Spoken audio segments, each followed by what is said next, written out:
It has been 2 years since Bill Ackman called Herbalife a pyramid scheme, a criminal enterprise with an intrinsic value of zero. He wagered $1 billion shorting the stock and then watched it shoot up. Rival hedge fund managers like Carl Icahn, George Soros, and Bill Stieritz, a true insider, took the other side of the trade. But at least for now, it is Mr. Ackman having the last laugh. Shares have fallen by more than 50% this year, and it appears that Bill is finally in the money. Bill, welcome back to Market Makers. Thank you.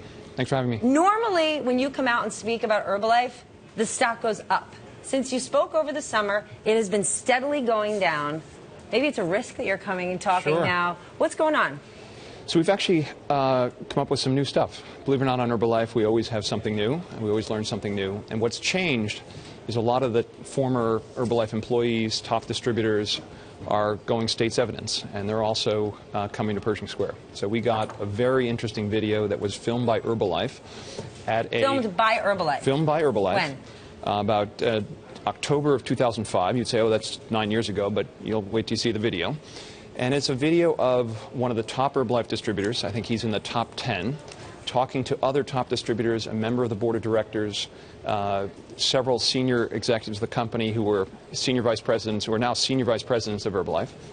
And he's talking about how Herbalife is basically a pyramid scheme. All right, well, I want you to know, because we have Bloomberg technology, as soon as you sat down and started speaking Herbalife, shares began to tumble. So let's show a piece of this video right now, shot in 2005, an internal video, not shot by Bill Ackman. It's an Herbalife video. Let's take a look. How does Herbalife convince people to put up their own money to join a money-losing distribution system that sells overpriced, run-of-the-mill products? Indeed, the word is deception. This is a great business opportunity. As long as you're willing to work, Herbalife has a blueprint for success. What we have is a plan here where it shows you how you could make $120,000 in a year or $240,000 a year, anywhere up to, we have it up to $3.6 million. At Herbalife, we're immensely proud of the fact that we believe we have an unrivaled business opportunity.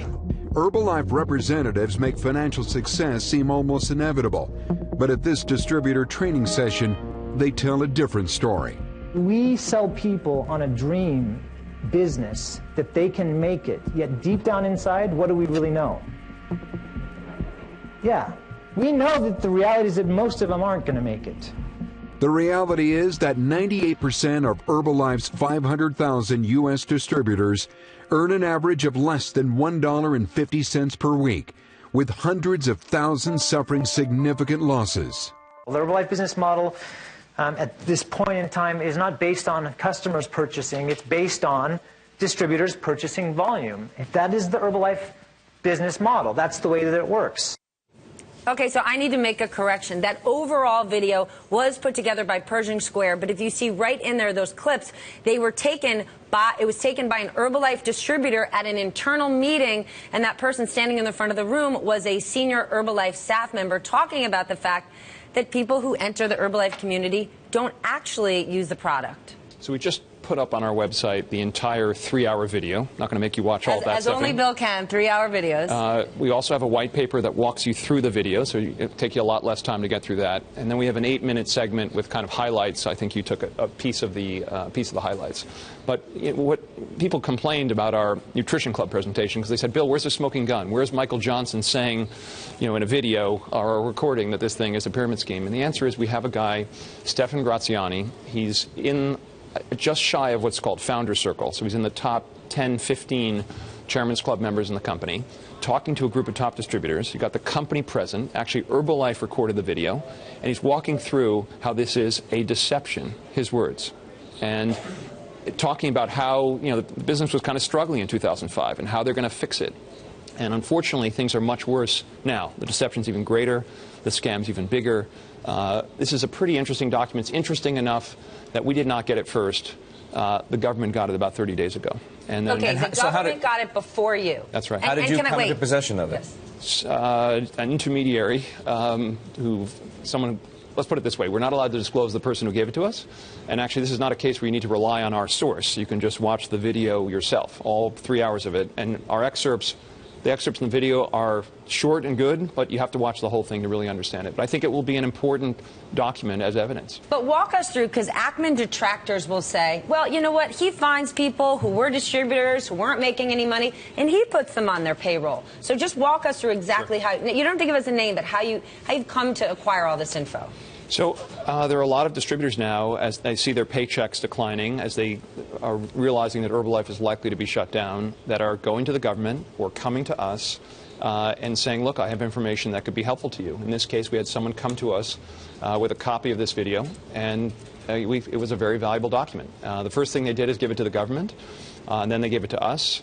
And I think it's a very, very powerful document. But none of the people in the video, I've never met any of them. We don't pay them anything. These are Chairman's Club members. There's a board member in the room.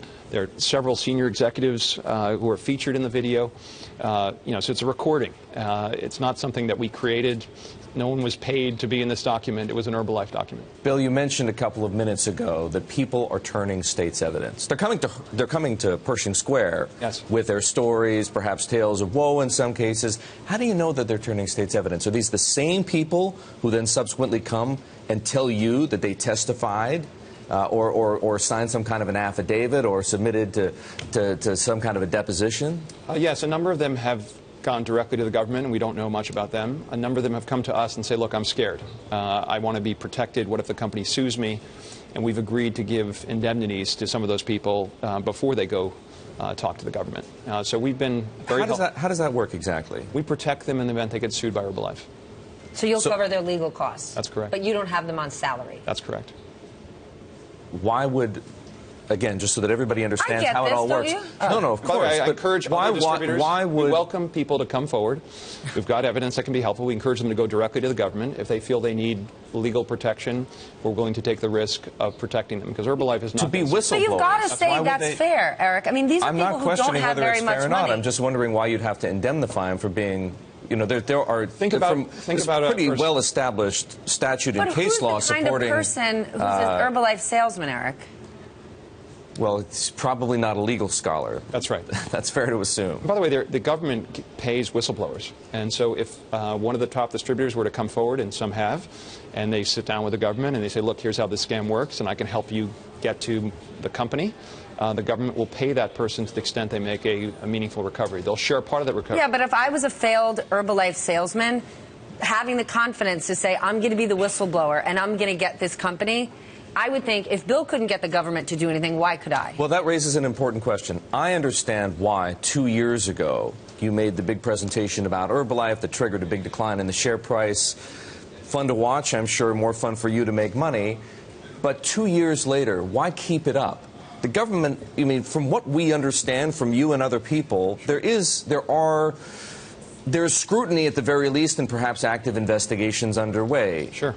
So people look at videos like the one that you showed us today and you've made available on your website, and the white paper that goes along with it, and the stuff that we saw last week, for example, about the California Attorney General, and ask themselves, why the persistent sort of PR campaign? Why not just let the government do its work? Unfortunately, the government takes a long time, and in the meantime, there are literally billions of dollars being extracted from distributors. So the more public we are about this, the greater the possibility that distributors say, hey, this is a ripoff, I'm going to step away from it. So it has both a protective effect with respect to new people being scammed.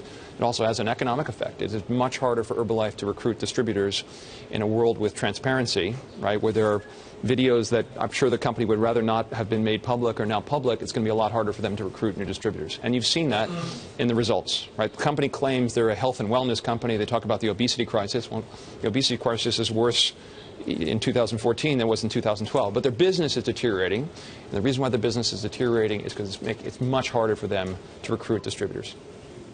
All right, let's just take a look. This full screen right here is year-over-year sales growth of Herbalife falling consecutively. There you go, starting third quarter in 2013 to third quarter 2014. So can you speak to their numbers and what this last quarter's looked like? Sure. This last quarter was pretty close to a disaster. I expect Q4 will be worse. So what's going on is they have about 2 million distributors a year that quit. They have 3.9 million total. So they've got to, in order to grow, they have to replace 2 million distributors that quit, plus they have to recruit another 2.1 million, 2.2 million, right? The moment that treadmill starts to go faster than they can recruit, the business starts to decline. And you saw evidence of that in Q2. You saw evidence of that in Q3. I think you'll see more evidence of that in Q4. How do we know that? We know that because Herbalife has now gone on sale. They've told distributors who have quit. The product is on sale? What they've done is the qualifications to become a sales leader used to be you had to buy 5,000 volume points. Now you have to buy 4,000, and they give you more time to pay, right? What they're doing is they're trying to get people to stay in the scam or to return to it. So they launched a sale, if you will, on November 1st. That's one pretty good indicator. The other thing that's happening is actually Herbalife probably has more currency exposure than almost any other company. Why is that? Because they produce their product in the United States. It's very unusual for a consumer packaged goods company. Produce the product here, and they ship it abroad. What are their big markets? Mexico, Brazil, Russia, Venezuela. What do those four markets have in common? One, exposure to oil, and two, what's going on with their currencies, right? So when the cost of goods sold are in U.S. dollars and your revenues are in Venezuelan bolivar, where the exchange rate just in the last quarter has gone from, call it 80 to 1 to 170 to 1, or the Russian ruble, right? They're getting killed in each of these markets. So the fundamentals of the business are deteriorating as it becomes more difficult for them to recruit distributors. The whole thing is a confidence game. As distributors lose confidence, they withdraw. Bill, go ahead. To assume you still believe this company's worth zero? Yes. So remind us what you've said about how long you're willing to wage this battle. So I distinguish between two things. In terms of the battle, I will go forever, right? I've said to the end of the earth. In terms of the investment, there I'm a fiduciary for other people, right? Other people's money. So I have to look every day, risk and reward. Does it make sense to stay short? Does it make sense to add? Does it make sense to subtract? And what's interesting is the risk reward is probably the most compelling it has been since we put the investment on. Why is that? Okay? The answer is the business has begun to deteriorate. So the risk... It's finally paying off? Well, not just that the stock price is down, but the risk of the stock price going to 50 or 60 or 70 or $80 a share has gone down enormously. Why? Because the business is declining. That's number one. Number two, they used up all their firepower. They bought back $1.3 billion worth of stock. So the FTC announced a formal investigation, I think, mid-March. The company announced a $1.3 billion buyback, and they bought back a huge amount of stock at, I think, an average of $65 a share. Right now, the company has leverage. They got $2 billion worth of debt. Their cash balances are declining. The business is deteriorating. There is no longer a bull case for the stock. So I think the risk of being short in terms of the stock price going up has declined dramatically. We're getting closer, in my opinion, to the government intervening. I can't tell you the date. I don't know. But you had an SEC investigation that's been going on for 2 years. You have an FTC investigation for 9 months. You have other criminal investigations that are ongoing that, you tell me when they're going to act. But I think the more public the problem, I just think at some point the government's going to finish their work. Is as much of your LP's money in this trade as there was back in December of 2012? No. We changed the form of the position. It was originally, if you remember, an all-short position. Yes. My friend Carl and others did a good job pushing it to about $80 a share. It became quite a large position. It was at 1.15% of our capital. At that point, we covered a big chunk of the short, and we bought put options. Yes. And so we actually increased the potential for profit because we are now short many more shares than we were short originally, but we reduced the amount of capital we have at risk. So today and then the other thing that's happened is our fund has done very well. Yes. So this is today about a 7% position. At the peak, it was 15%. But the opportunity for profit is actually greater than it was at the peak. Since we began this interview, Herbalife is now down officially over 2%. You mentioned your friend Carl. Are you and he discussing Herbalife at all? Have you had any recent conversations? We haven't had a recent one. Unfortunately, I think he's kind of stuck. He's on the board of directors. He's got 5 directors, 5 of his affiliates on the board. He just can't sell. I'd love to see him sell. I think that would be great for Carl, be good for the short thesis. But he is a stuck holder. I think I would describe him as hedged and wedged. Can't get out. He's unhedged. Unhedged. Can't get out. Wedged, yeah. So, given what you were Carl's going to do fine. He's done well on his other on Apple and other things. Don't cry for me, Carl Icahn. He's doing okay. fine. Given what you were just saying about and forgive me for trying to interpret what you were saying, but the risk, you perceive that the risk of this position has actually gone down recently because of the performance of the company. That's right. Because the tactics that you've been employing and what you believe is happening with the government investigations is actually gaining traction. And they're running out of victims. So how does that change in any way how you plan to manage this position going forward over the next several months, early into 2015? So we had a bunch of put options expiring in January.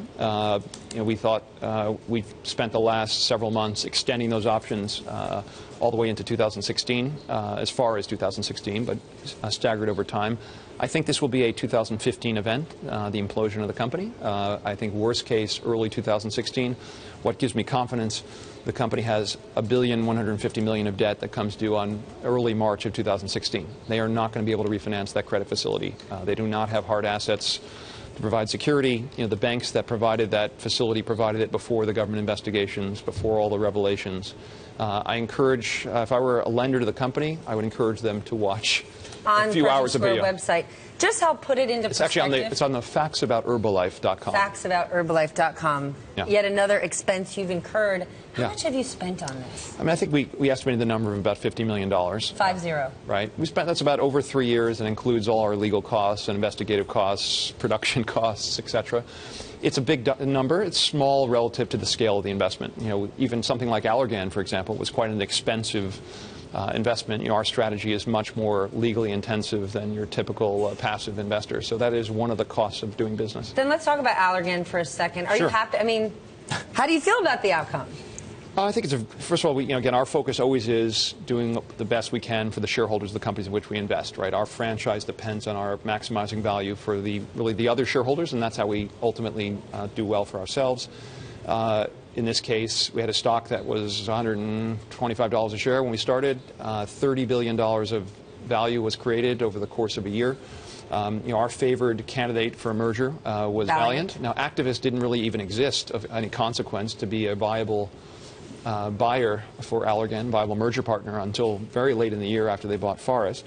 But we got very comfortable with the Valiant management team. We thought there was a very good fit in the business. And ultimately, Valiant wasn't prepared to pay what was necessary to own the business.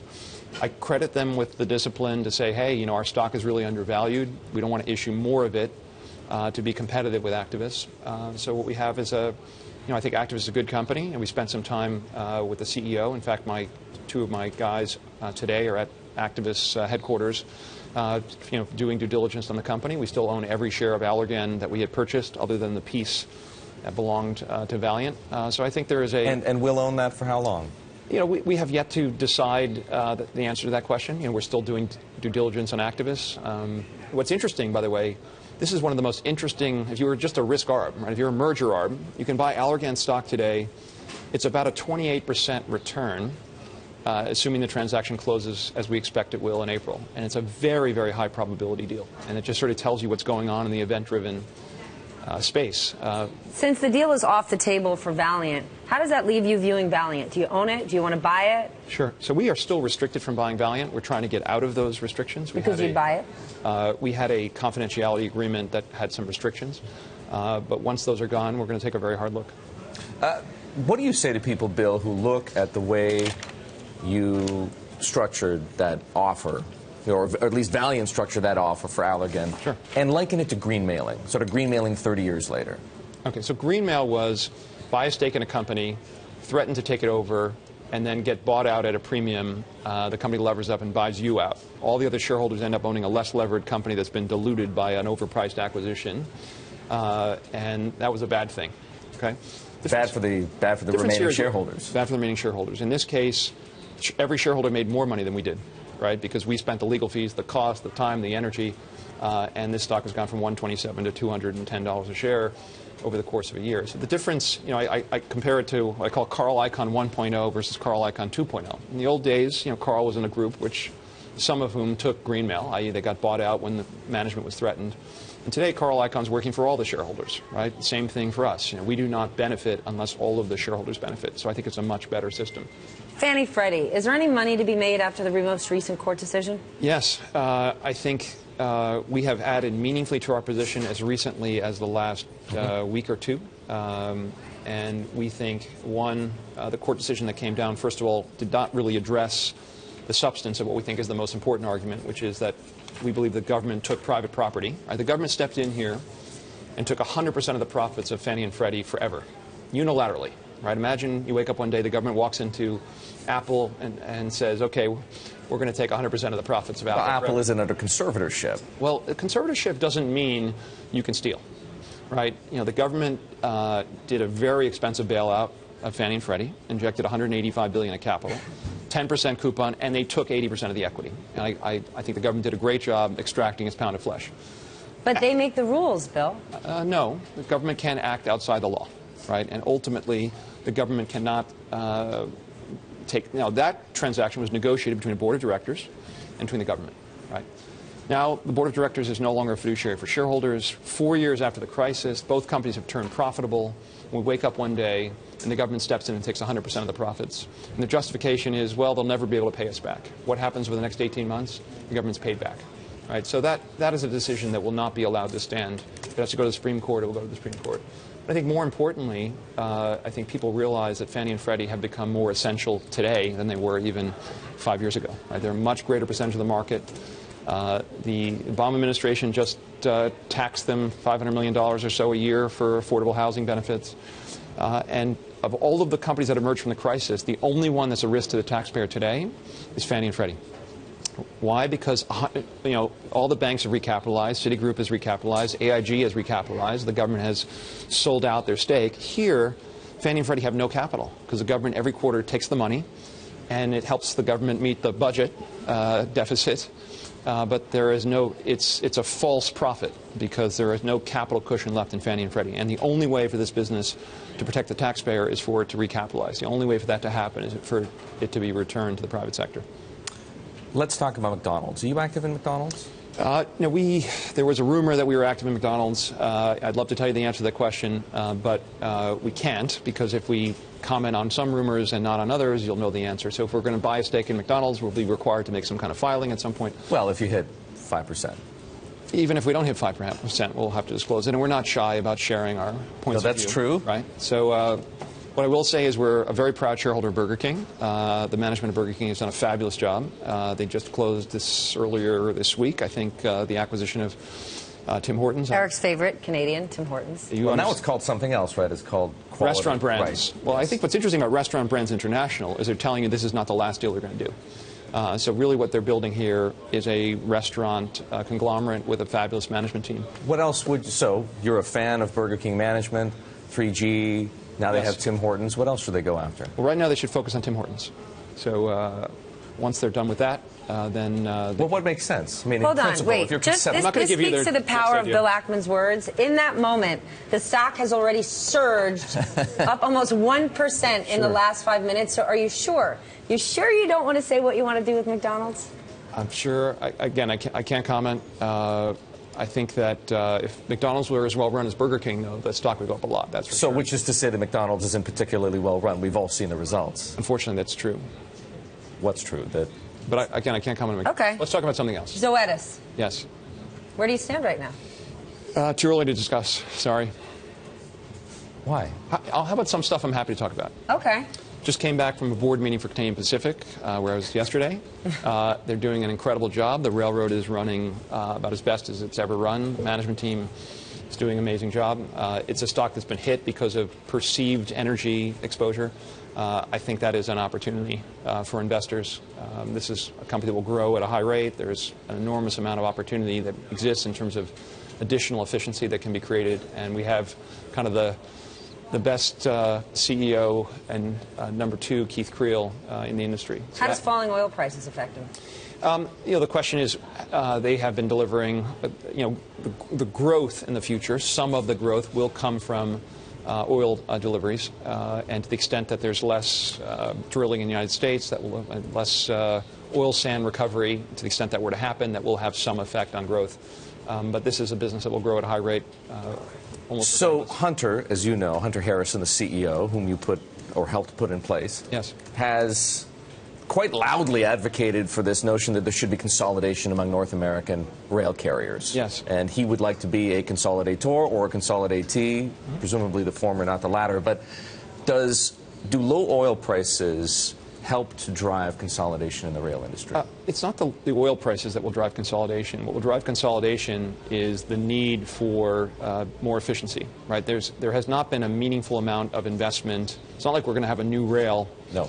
Meanwhile, the economy has grown a lot over the last 20 years, and the only way the rails are going to be able to deal with the product and get it to the end markets is for them to become more efficient. And some efficiency in terms of delivery efficiency, that will only happen to a great extent, to the extent there is some degree of consolidation. And there can be consolidation that happens without a threat from a competitive point of view, right? The proposed CSX... Could you help to facilitate that Sure. in the manner that you... something akin to what happened with Allergan, for example? I would say there's more regulatory issues in the rail industry than there is in two pharma companies combining that don't have... But if yes is the answer... The answers are always open to anything. Sure, but what might work? What kinds of things are on the table to help drive a rail merger forward? Common sense, and the owners of the business. I mean, I think that this management team has done a remarkable job. Common sense, according to Bill. Well, the management team of CP has done a remarkable job taking the worst-run railroad in North America. I think pretty soon it will be the best run in terms of just on pure operating metrics. And if you apply those same metrics to another rail, you can create enormous value. And ultimately what will drive that is the shareholders will say, look, you've disappointed. If management teams disappoint year after year, they'll want to change. Bill, quickly before we run, how's 2015 going to be different for you and Pershing Square than 2014? We're going to end up with a big chunk of cash from the activist Allergan transaction. About 60% of the consideration is going to be in cash. Obviously, we're looking for a good place to put that capital. But I would think it's going to be similar. We're going to find one or two new things to do. This year, Allergan, Zoetis. Zoetis will be a little more focused on, I would say, in 2015. And then, look, this actually, I like all of our companies. So, Bill, thank you so much for joining us.